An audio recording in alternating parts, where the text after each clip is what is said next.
aujourd'hui, on est dans le marais de Saint-Hilaire-Petitville sur l'invitation de l'association Les Sauvaginiers du Cotentin et du Bessin pour accueillir une école de 3e du collège de Périer qui vont venir découvrir le marais. On vient prêter main forte à une association qui accueille du public. Ça fait partie des missions d'être là pour les chasseurs et toutes les associations des chasseurs et de pouvoir leur prêter main forte sur diverses missions, notamment de l'animation. Il va y avoir différents ateliers et l'atelier dont je vais m'occuper, on va regarder un petit peu ce que c'est que la mare et faire le lien entre la mare de chasse et puis la mare milieu naturel et les animaux qu'il peut y avoir dedans. Donc on a des épuisettes pour voir et puis on va voir déjà ce qu'ils connaissent de ce genre de milieu et puis ils vont essayer de voir quels animaux on peut trouver dedans. L'objectif, c'est justement de voir de faire comprendre que le milieu utilisé pour la chasse est aussi un milieu naturel et que les deux sont indissociables. Les Sauvaginiers, ça a été monté il y a 14 ans maintenant,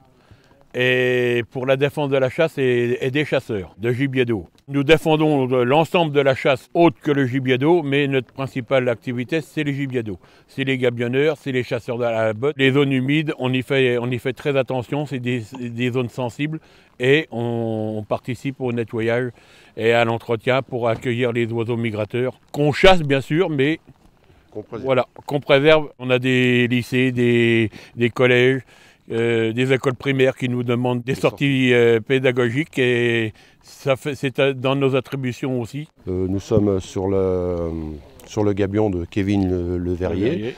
Voilà, et les enfants vont pouvoir découvrir le marais, les mares, le gabion dans son ensemble, la pique, les canards, comment on procède suivant les vents du nord, du sud, voilà.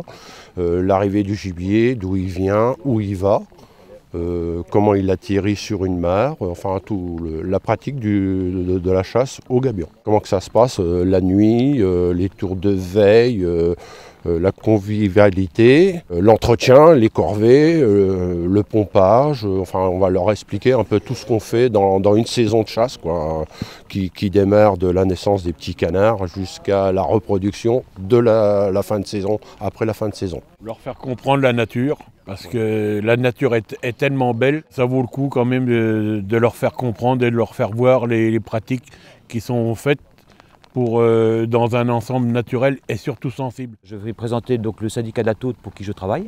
Donc c'est un syndicat de propriétaires de marais, donc qui représente à peu près 900 propriétaires, qui concerne à peu près sur une surface de 5000 hectares.